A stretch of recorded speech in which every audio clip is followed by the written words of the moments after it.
Hi, so today I'm going to be talking about what makes a good nucleophile. So at the beginning of the semester, I was really struggling with this idea of how to choose the best nucleophile for reaction. And I found a video on YouTube by Master Organic Chemistry that really addressed this issue, so I'm going to try to summarize it the best I can. The first thing that they stress is that nucleophilicity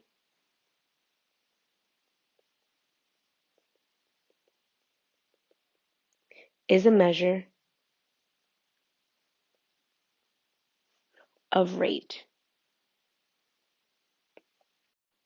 So what this means is that we can have the same molecule or the same atom um, in two different reactions, and in one it would be considered a good nucleophile, and the other it wouldn't be considered so much as a good nucleophile. Um, the best nucleophile for reaction is going to be the molecule or atom that drives the reaction in the direction of your products. So there are going to be four different things that we will touch on that will help us to determine what would be the best nucleophile for reaction. The first The first will be that the conjugate base will always be a better nucleophile.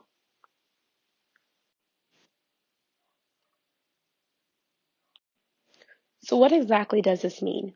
If you think about a simple SN1 reaction, let's just start from the carbocation.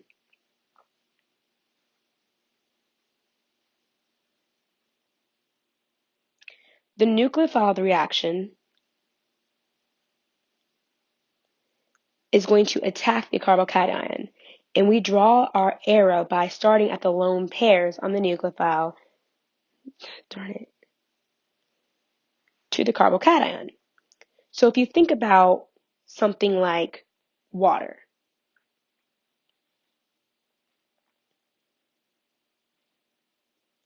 water has lone pairs on it, but when you take its conjugate base, hydroxide,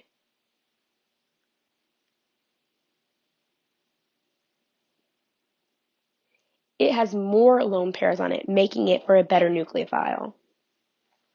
We could also take something like HBr.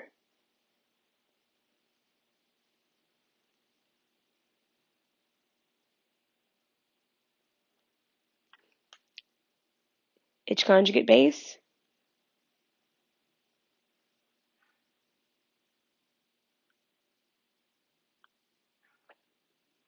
has more lone pairs, also making it a better nucleophile. The second thing we're going to look at today are periodic trends.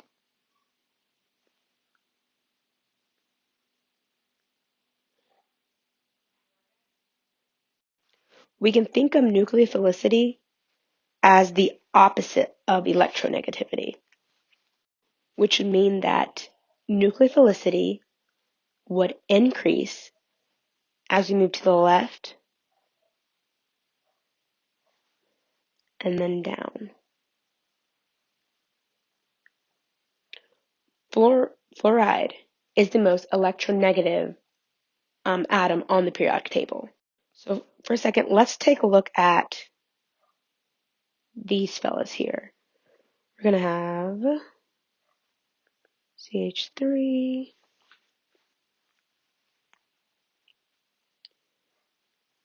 NH2,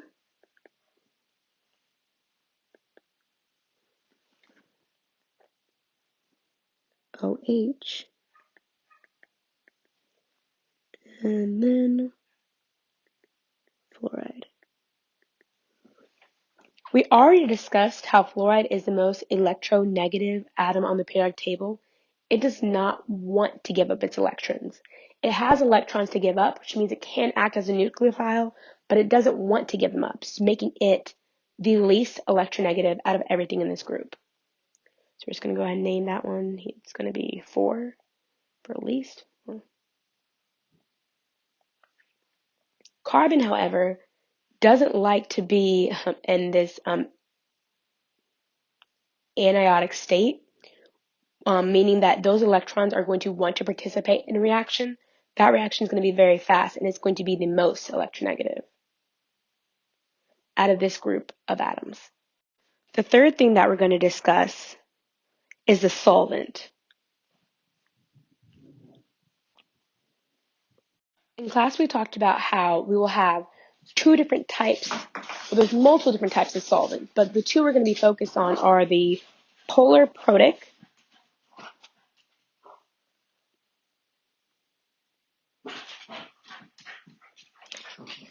and the polar aprotic.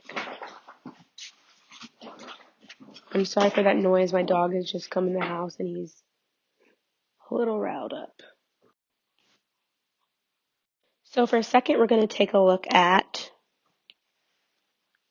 these guys. I know I said that nucleophilicity mirrors or is the opposite of electronegativity, so that it would be increasing as we move to the left and then increasing as we move down.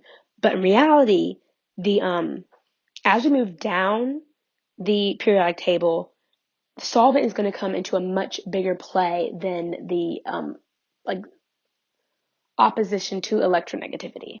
So we're going to have this guy, CR, and I.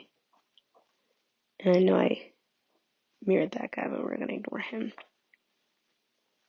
And the same is going to go for our polar aprotic. We're going to have this guy, and this guy. So in our polar protic solvents, our nucleophilicity is going to increase as we move down the periodic table. So that guy's going to be less nucleophilic. This guy will be the most. I'm sorry if you can't see this.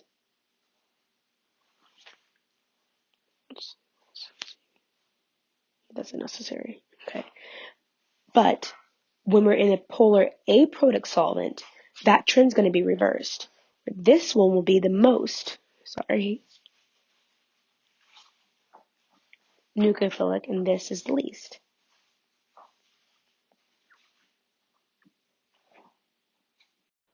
So for our polar protic solvents, those are going to be all the solvents that are capable of hydrogen bonding. So we're going to have like water, our alcohols, CH2OH, our carboxylic acids,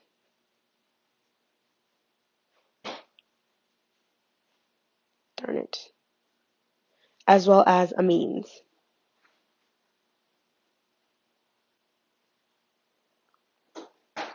For our polar aprotic solvents, we're going to have our ketones, so acetone, our esters,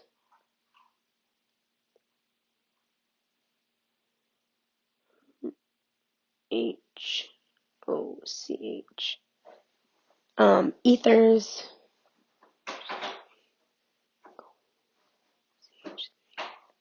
as well as some of those specialty solvents we talked about. So the DMSO, we talked about I think THF was one of them, and then DMF.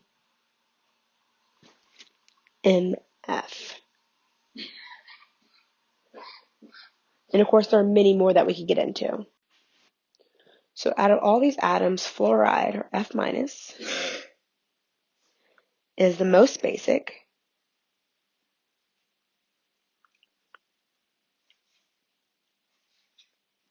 Also making it most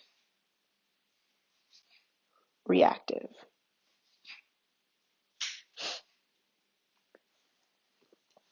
It acts as a great Ronstadt. One second.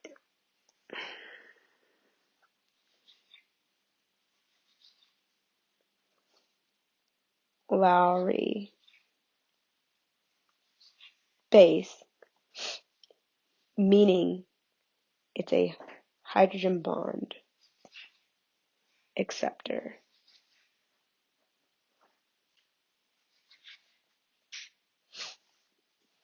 And something that's going to accept hydrogen bonds would not be as reactive in a polar product solvent because it is interacting more with the solvent than it is the compound of interest. So if we think of fluoride, or all these atoms are Kardashians, in a polar product solvent, fluoride would be the chem, and iodide or I minus would be Courtney, because apparently she is the least interesting of all the Kardashians, according to her sisters at least. Whereas in a polar aprotic solvent, fluoride is still going to be the most reactive because it's most basic, but it won't be reacting with the solvent because the solvent is not capable of hydrogen bonding. And the last factor we'll talk about is going to be sterics.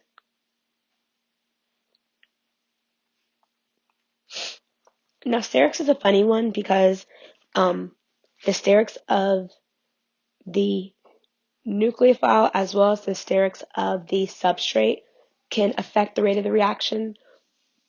But let's just say we're just draw something. Let's just say that we're talking about a regular SN2 reaction where you have a carbon, NR group, NR group, NR group here. And then we have our leaving group. So in order for this reaction to proceed, the nucleophile needs to be able to attack the carbon from the backside.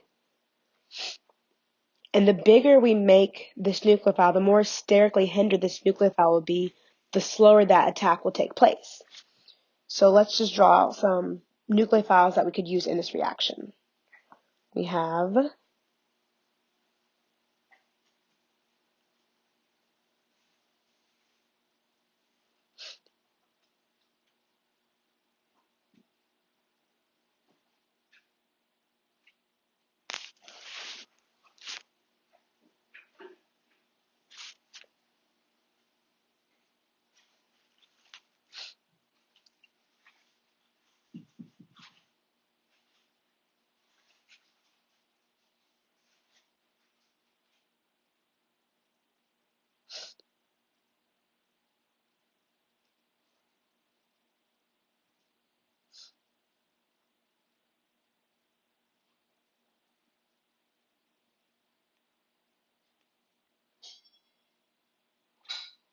sorry for being so quiet while I'm doing this. I'm trying to concentrate.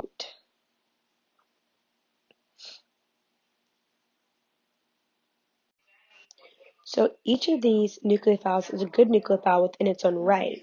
But when we're looking at them, we could expect the best nucleophile would be the methoxide. Ignore my mom. Because it's least sterically hindered, it would be easy to slip in here, attack the carbon, and then kick out Br minus. So that is my relatively comprehensive review as to what makes a good nucleophile. As you can see, it's kind of a hard question to answer because there's no one specific parameter that makes nucleophile the best. It's kind of based on what type of reaction you're trying to run, what type of solvent you're using, and what your substrate looks like. Thanks.